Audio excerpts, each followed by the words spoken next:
Well, I think that's the whole purpose of the festival, is to share those ideas. And I think it's very important that we focus on the business community as being a major force for change. Because the world is going through a metamorphic change, I believe, at this point in time. And the old systems are breaking down and new systems are emerging. And we have to find ways to make the transition smooth rather than rough and disastrous. So I'm looking forward to the program this evening and getting a chance to share some of my ideas with the people here.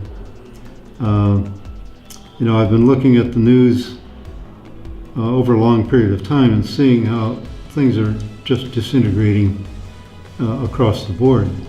Many different things are happening that are causing this crisis to deepen as time goes on.